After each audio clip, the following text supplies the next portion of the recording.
Salve, devoto! Bora falar de Galo e hoje são muitos os temas. Humilhando o Cruzeiro, Kelvin Serna tá liberado, multa absurda, tensão gigantesca no Galo, entrevistas e muito mais pra você. Tudo isso no oferecimento da Carvisa, que é a maior e melhor proteção de Minas Gerais. A adesão é zero, SUV a partir de R$80, carros a partir de 69, motos a partir de 49. O link encontra-se na descrição. Proteção de verdade é aqui. Go Life Saúde, meu amigo.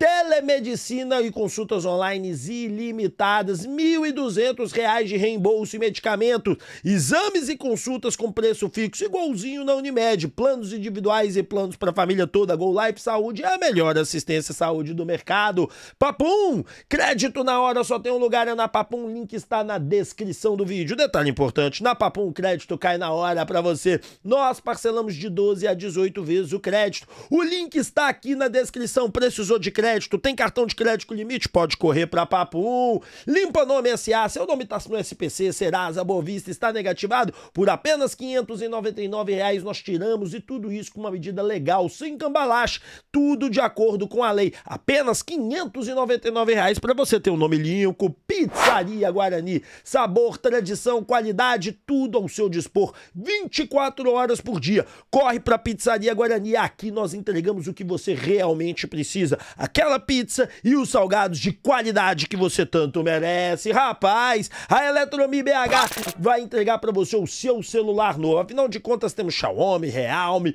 e também iPhone novos e usados, e tudo isso com garantia, tá? Headphones, microfones, meu amigo, temos todos os produtos que você procura. Acesse nosso Instagram, nós entregamos em Belo Horizonte inteira. Ei, rapaz, calvície nunca mais. Transplante capilar está ao seu alcance agora no Instituto Céspedes. Nós parcelamos de até 10 vezes para você e você tem 13% de desconto vindo do canal Alvinegro. Não jogue fora essa oportunidade, link na descrição. Instituto Céspedes. Gol Case, capinha, garrafas, copos térmicos personalizados do Galão da Massa, você só encontra na Gol Case. Não esquece de utilizar o meu cupom, o Go Alvinegro. Afinal de contas, você vai ter frete grátis, desconto na compra e muito mais para você. Eu só utilizo o Gol Case e todos os produtos estão na promoção. Quer um copo térmico como o meu ou uma garrafinha com o seu nome? Entre agora mesmo na Gol Case. Rapaz, Inplay. A Inplay é a melhor do Brasil. Afinal de contas, é que é a maior plataforma de engajamento esportivo do Brasil. Você diverte sem pagar nada, tá? Não é casa de aposta, é gameplay.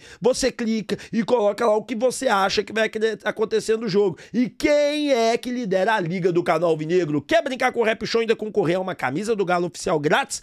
Pode concorrer, cadastre pelo meu link, se não for pelo meu link não adianta, hein? Bom, bora falar de Galo, já fiz todos os merchans, o vídeo de hoje vai ser mais curto, e bora falar de Natanael e a entrevista que ele deu para o canal Alvinegro. Natanael falou um pouquinho com a gente, então vamos ver o que ele disse, e aqui ó, é interessante, eu gosto muito do Natanael. Bom, bora escutar o homem. Natanael, antes da parada, ela vinha numa sequência positiva, né? Com exceção da Sul-Americana, teve mais 2 jogos. Como você vê, positivo ou negativo é essa parada para voltar realmente com a cabeça mais focada aí no restante da temporada? Você disse, acho que eu vinha numa sequência. Nem eu tô escutando, Sul-Americana não foi como a gente desejava, mas eu vejo de forma positiva, cara, com uma sequência de jogos aí. Eu acho que o corpo dá uma descansada também é importante. Acho que vai depender do que a gente fazer no segundo semestre agora, né?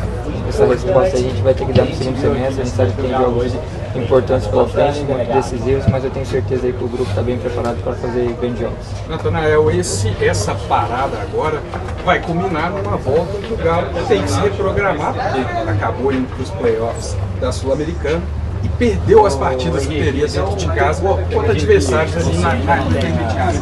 Como que o grupo vê esses desafios gigantes que vão enfrentar agora? Os desafios são feitos para ser enfrentados, né? A gente não queria, claro que a gente queria a classificação em primeiro na Sul-Americana, que seriam 2 jogos a menos no ano pra gente, mas como a gente não foi efetivo, não conseguiu, a gente tem que enfrentar da melhor maneira possível. Eu acho que o grupo está bem preparado, o grupo vem ganhando reforços aí do Arana, Coelho, eles estão voltando do departamento médico, são jogadores importantes.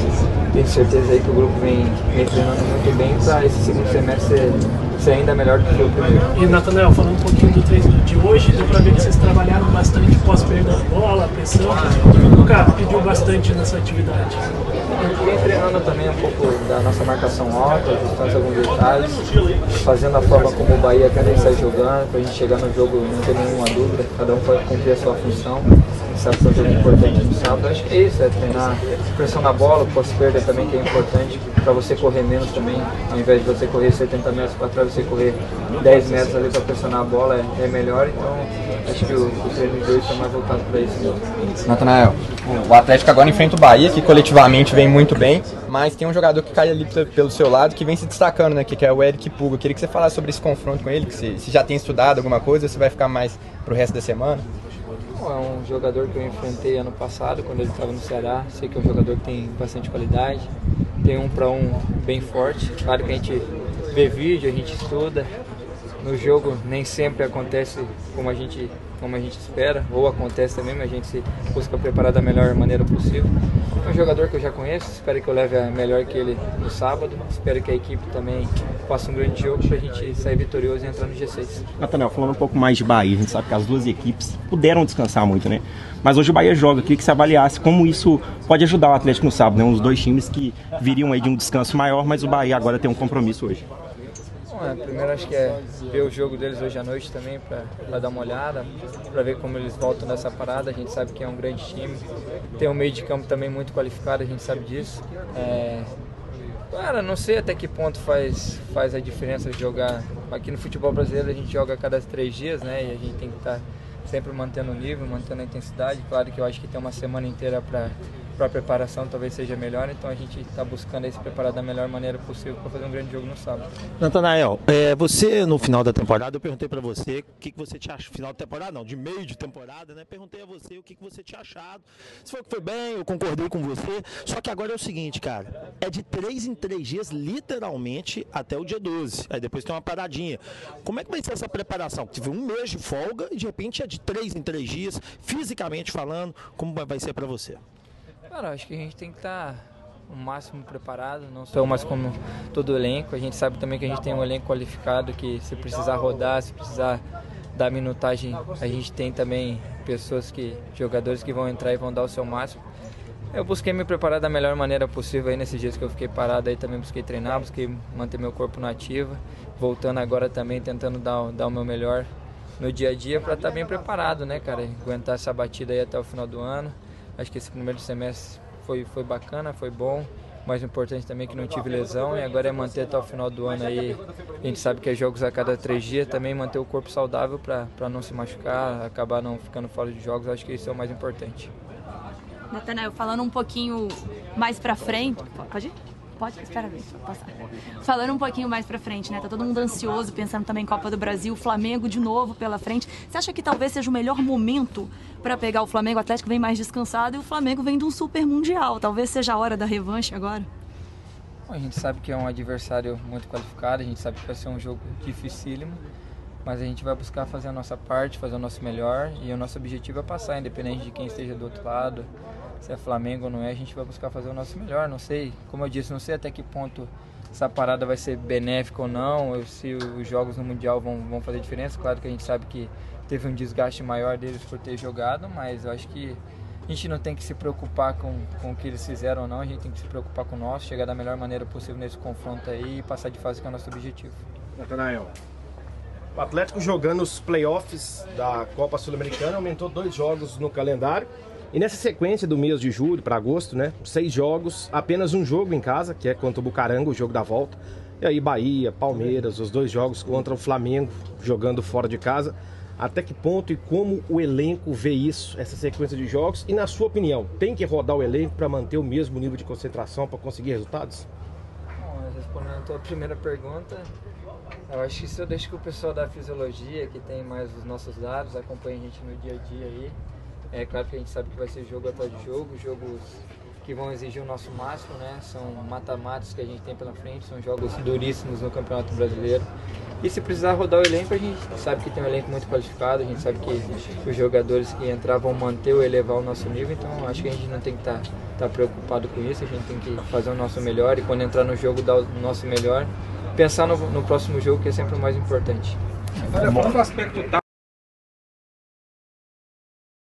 Bora então falar, né, que depois continuaram conversando com ele, mas perguntando aí algumas coisas que para mim, não acho que para vocês aqui não ia ter tanta relevância. O Natanael é um bom jogador, acho que é um lateral esquerdo, um lateral direito que contribui muito com o Atlético. Sei que muitos de vocês não gostam dele, acham que ele é mais ou menos, eu não acho, eu acho ele um cara que contribui, um cara assertivo, um cara interessante.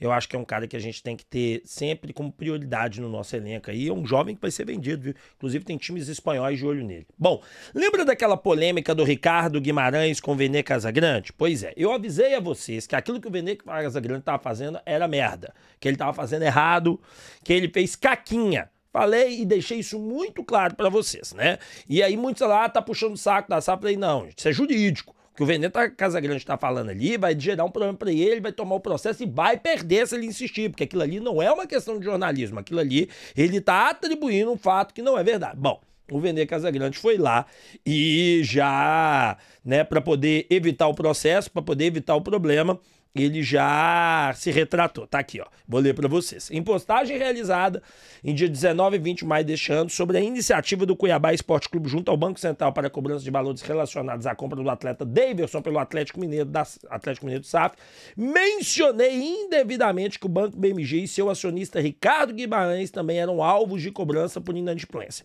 Medidas objetivando o recebimento de fato existem com outras partes, como o próprio presidente do Cuiabá confirmou, mas não contra Ricardo Guimarães ou BMG, que não tem qualquer pendência financeira junto ao clube de futebol. Faço aqui a devida correção e imprescindível esclarecimentos, tá? E aí ele bloqueou aqui, né, para não manifestar aquela coisa toda, enfim. E, cara, e por quê? Cara, ele não pode fazer o que ele fez. Ele colocou como se a dívida, Ricardo Guimarães fosse solidário na dívida. Ele não é solidário na dívida até que você tenha a quebra da questão jurídica da SAF. Ah, mas por que no banco você fala que é? Porque no banco Rubens Menin assinou. O Ricardo Guimarães, por exemplo, não é avalista de nenhum empréstimo do Galo. O Rubens Menin é avalista dos empréstimos do Galo. Então existe essa diferença, e essa diferença é brutal, querendo você, gostando você ou não. Não sou eu que determino se isso é fato ou se não é fato. É a lei. Então eu avisei pra vocês que ia dar merda como deu. Como deu. E aí o Ricardo Guimarães foi lá, processou, falei que ele tava certo, que ele ia ganhar e ganhou. Bom, Capello falou um pouquinho da gestão dos 4 R's. Então eu quero passar esse vídeo pra vocês. É um vídeo bem interessante, onde ele relata a opinião dele sobre isso. Bora lá. O quanto essa gestão tem responsabilidade nesse aumento de dívida? Você consegue... Muito, muito. Assim, que o Atlético já era um time endividado antes da gestão dos 4 R's, né, que é principalmente da família Menin, já vinha muito endividado, sim. Só que, a partir de 2020, ainda que ainda não fosse uma SAF, o Atlético já vinha com uma gestão informalmente feita pela família Menin e pelos outros mecenas. Era o Sérgio Sete Câmara, depois era o Sérgio Coelho, e eram presidentes que não tinham mais o poder absoluto sobre o clube, porque eles tinham entregue ali a administração para essas pessoas auxiliarem com consultorias de primeiro nível, com profissionais, e a estratégia foi qualificar muito o time, ganhar competições, transformar numa SAF, vender o shopping, construir um estádio, contando que a receita do clube aumentaria a tal ponto que essas contas todas fechariam. Só que a receita não aumentou. Porque para tudo isso funcionar, a bola precisa entrar. A receita do clube deveria ser de 800 milhões de reais. E não de quase 500. O Atlético não tem... Só tem um erro aqui no Capello. Isso aqui, tudo que ele falou aqui é verdade. Só tem um erro que ele falou ali que eu acho que é imprescindível a gente deixar claro. Hora nenhuma o Atlético pensava que chegaria a 800 milhões em 4 anos. Porque é completamente impossível você imaginar. Eu fiz um vídeo há 4 anos atrás, em 2021, eu fiz um vídeo falando sobre isso. Eu lembro muito bem que eu e o professor Dalmar conversamos sobre esse vídeo várias vezes, no qual deixava-se claro o seguinte, que a receita do Atlético, ela não sairia de 300 milhões para 800 milhões em alguns anos. Porque para isso acontecer, o Atlético dependeria de venda. E o Atlético nunca foi um time vendedor. E a base do Atlético era uma base de fraquíssimo investimento, até no ano de 2021. Então, que aquilo era impossível. E eu relatei isso. Deixa eu voltar para cá. E eu relatei isso no canal. Daqui a pouco eu volto pro vídeo. Então, o único erro que o Capello fala é esse. Porque o que o Atlético não imaginava é que a taxa de juros ia sair de onde ela foi, que era 2%, para 15. Eles tinham uma estratégia que ela ia chegar com esses empréstimos todos a no máximo 8. E aí você ainda teria margem para poder negociar. Hoje só os juros da dívida é 200 milhões, com 15. Com a metade disso que nós estamos falando, seria de 8. E isso chegando no teto. Eles imaginavam que os juros ia ficar em 40 milhões. E aí, com 40 milhões, uma boa venda, você consegue resolver o problema. Mas vamos continuar com o Capello aqui, que o resto que ele fala é tudo absoluto verdade. Potencial para arrecadar 800 milhões? Ou eles calcularam errado o potencial? Ou eles tomaram atitudes que fizeram com que erradas que fizeram com que esse faturamento não subisse? Eles se empolgaram com 21, cara. Parece. Eu não consigo dizer se o Atlético não tem potencial para arrecadar 800 milhões, porque pode ser que daqui a 3, 4, 5 anos bata essa receita. Mas o fato é que a receita aumentou, foi de um clube que faturava 200, 300 para 400, 500, aumentou, só que não aumentou o que eles esperavam, tanto que era necessário para que essa conta fechasse. E foi feito com base em alavancagem, ou seja, em dívida. O time se qualificou baseado em dívida. O Atlético não foi um time que, como o Flamengo, primeiro pagou as suas dívidas, equacionou, para depois fazer um crescimento. Ele primeiro se endividou, contratou, qualificou, contando que ia conseguir melhorar e pagar suas dívidas. E não funcionou. Nossa, arriscadíssimo. Então hoje, as saídas são essas. Ou os atuais donos colocam dinheiro para fechar o buraco, ou eles têm que encontrar algum investidor que chegue para fazer parte desse capital. Então, eles cedem uma parte deles para alguém e esse alguém vai chegar e vai colocar dinheiro. Mas dinheiro tem que vir de algum lugar. Mas aí esse investidor, qual que é o interesse dele de colocar dinheiro, analisando tudo isso, ouvindo a fala do Rodrigo Capello de que a expectativa era que gerasse uma receita que não gerou. Aí o cara fala, vou colocar dinheiro como? Se vocês fizeram tudo para esse clube arrecadar X e vocês não conseguiram. Porque ele pode ter a confiança de que faz parte de um processo. Entendi. Que é mais de longo prazo. Que começou em 2021, mas que vai acabar só em 2030. Que vai chegar numa fase posterior e que faça sentido. Pode ser. É exatamente por aí, pelo que o Capello falou. É o investidor entender e acreditar que o movimento é válido, que o movimento é forte, que o movimento é bom. Agora, se isso vai acontecer, é outra conversa. É outra conversa. Eu, por exemplo, eu sempre digo para vocês que não ponho fé nisso, que vai vir aqui o investidor, a não ser que ele venha aqui para comprar o Atlético na sua totalidade, os 75%, ainda pegar um pouco da SAF, pegar uns 85%, pegar da associação, ele dá uma quitação de dívida porque o dólar tá alto e para ele vale a pena, e aí ele chancela essa situação e ele toca daqui, entendeu? Para mandar jogadores daqui pro Arsenal, para fazer algum esquema igual aquele cara lá do Arsenal. É a única solução que eu encontro, né? Mas o Capello não mentiu em nada, foi muito sincero e muito honesto. Bom, vamos passar pro próximo tema aqui e vamos falar dele, de veneno, né? Que a multa sobre o veneno, gente, é absurda, tá? É um valor bastante alto, bem interessante. Deixa eu só pôr uma minutagem aqui, 18 minutos que eu comecei a falar, que é o seguinte: qual é o valor atribuído à multa do Gabriel Veneno? Gente, a multa do Gabriel Veneno hoje, ela tá na casa de 60 milhões de euros. Aí eu venho aqui, ó, euro, cotação, vamos lá. E eu coloco aqui 60 milhões, olha, 60. Nós estamos falando de 388.770 mil reais. É isso mesmo que você escutou. Ah, Rep, mas nunca vende por esse valor. Realmente nunca vende. Qual é o valor que eu acredito que o veneno possa chegar a valer no Galo? Porque lembrem bem, gente, quando você é um clube que constantemente vende, é muito bom. Quando você não é um clube que constantemente vende, você não é o cara eleito para poder escolher os valores que realmente vão funcionar. Mas fato é que o Alisson ontem, por exemplo, fez 2 gols na Liga Europa e deu uma assistência e o time dele ganhou. E isso, a galera olha pro menino e fala assim, mas de onde que veio esse aí? Veio do Atlético. Olha lá o Savinho, veio do Atlético. Então você valoriza. Eu acredito muito numa venda de Alisson por uns 40 milhões de euros. Muito, muito mesmo, de uns 40 milhões de euros. E isso nós estamos falando de 259 milhões e 180 mil reais. Então, assim, é um valor de multa gigantesco. O Alisson, ele é gigante, o Alisson. O Gabriel Veneno vai ser gigante no futebol mundial. Se a cabeça dele estiver no lugar, ele for inteligente, esse menino vai arrebentar. arrebentar. Vocês podem ter certeza disso. Bom, tensões gigantes, né? Afinal de contas, hoje vai se pagar o salário ou não? Bom, o meu amigo Thiago Fernandes falou que hoje seria quitado os salários. Eu não acredito nisso. Acredito que vai ser quitado apenas o salário da carteira. E o salário que é de imagem vai ser pago no dia 16, conforme algumas pessoas disseram. E o Atlético vai continuar tendo um atraso. Quando chegar dia 20, não vai pagar o direito de imagem do dia 20, vai atrasar e por aí vai até colocar a casa em ordem. Os jogadores já cobraram e a tensão não é só por isso. A tensão é o seguinte, e o torcedor sente esse problema também. Parem para pensar. Não pagou salário. Não saiu notícia que pagou salário, não pagou salário, aquela coisa toda. Aí o que passa a acontecer, senhoras e senhores? Galo vai lá e perde pro Bahia. Perder para o Bahia lá na casa do Bahia não é uma coisa assim absurda, porque o Bahia, vou mostrar aqui para vocês, ele perde muito pouco em casa. Esse ano mesmo, ele não perdeu praticamente. Eu vou voltar aqui para vocês entenderem, né, desde o fim do como é que fala? Do Campeonato Baiano. Ó, o Bahia ganhou do The Strongers lá, tá certo? Aí depois o Bahia perdeu pro Jacupiense, mas aí ele tava jogando com reserva do reserva, tá certo? Que ele já, né?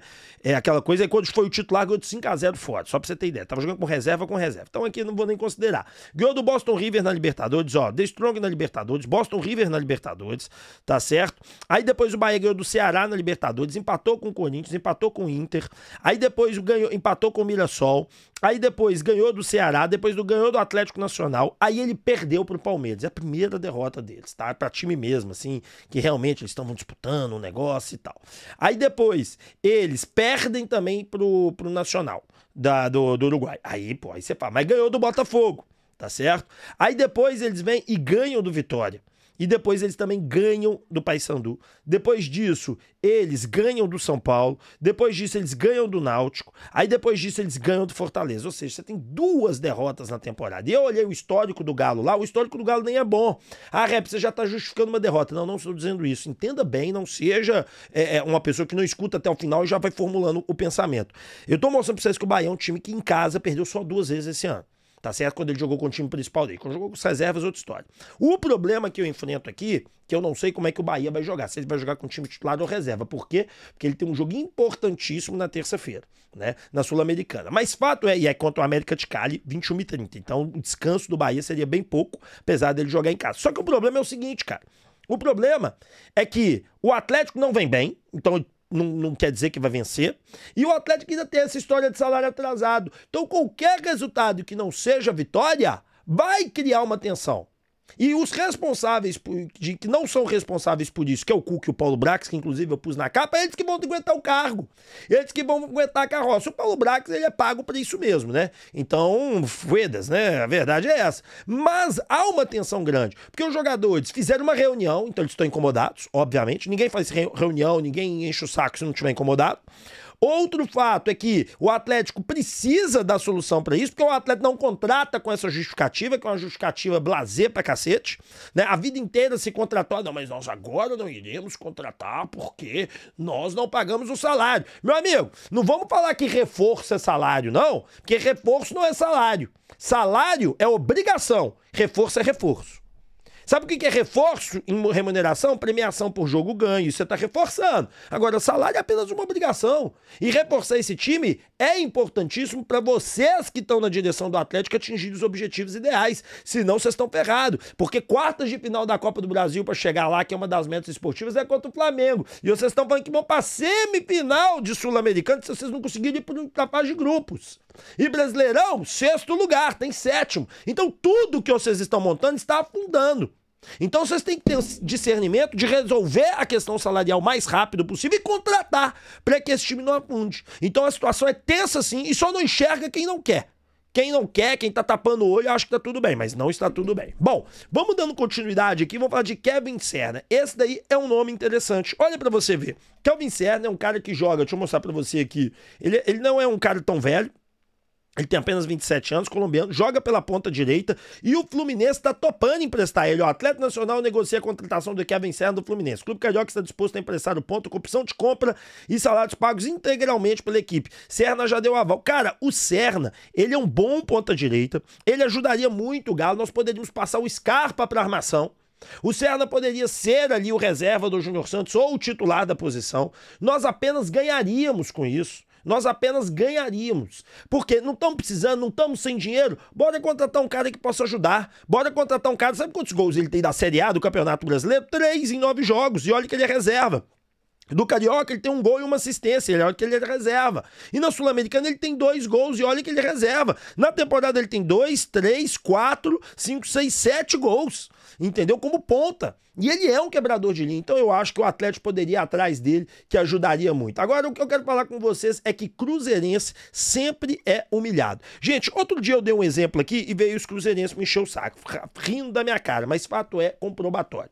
Eu estava lá na Bahia, esqueci o nome da cidade, e lá na Bahia, quando eu tava lá, o que a gente... Arraial da Ajuda. O que a gente via lá? Só camisa de atleticano. Mal via camisa de cruzeirense. Eu via camisa de flamenguista, palmeirense e atleticana doidado.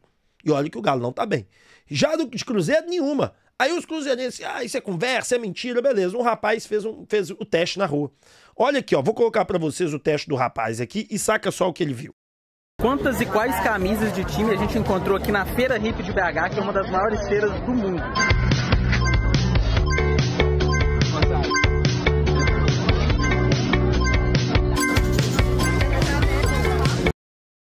Vocês estão vendo o númerozinho ali, né? Vai surgindo ali o Cruzeiro 2, Galo 4 e por aí vai.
Pausar aqui, deixa eu só chegar aqui antes, aqui porque aqui acaba, ó, aí. Deu 51 do Cru-Cru, 72 do Galo. O segundo time que mais teve foi Flamengo com 11, o América tinha 5. Olha, deixa eu falar uma coisa com vocês, isso é com muita seriedade e tranquilidade que eu tô falando com você que tá do outro lado. A torcida do Atlético é maior que a do Cruzeiro. Essas pesquisas que falam que a torcida do Cruzeiro é maior, eu não sei de onde que eles tiram esses números nefastos, porque é tudo mentira. É provado só de você observar. Quantas vezes nós somos líderes no Brasil? Porque o Cruzeiro pôs 130 mil uma vez. Olha nos campeonatos brasileiros quem punha mais torcida até hoje, quem não pôs. É só você olhar quantas vezes o Atlético foi líder de torcida e quantas vezes o Cruzeiro foi líder de torcida. O Cruzeiro foi 1, o Atlético foi 12. Atlético e Flamengo disputando, sempre quem põe mais torcida no estádio, sempre foi assim, né? Fato é que a torcida do Cruzeiro é ridícula. E detalhe, nós estamos numa fase que o torcedor tá indignado com a SAF, puto pra caramba, playoff de Sul-Americana, sétimo no Brasileiro, e o Cruzeiro tá disputando a liderança. Em 6 anos, o Cruzeiro, a melhor fase do Cruzeiro nos últimos 6 anos, desde 2020 pra cá. E o Atlético superou a camisa cruzeirense em 20. Em 20, parece bobagem, mas não é, são números absolutos, onde você vai é assim. Então, gente, torcida do Cruzeiro é uma grande de uma vergonha, essa é a realidade. Deixa o like, se inscreva, ative o sininho de notificação e tamo junto. Valeu, te encontro meio-dia aqui no canal Alvinegro.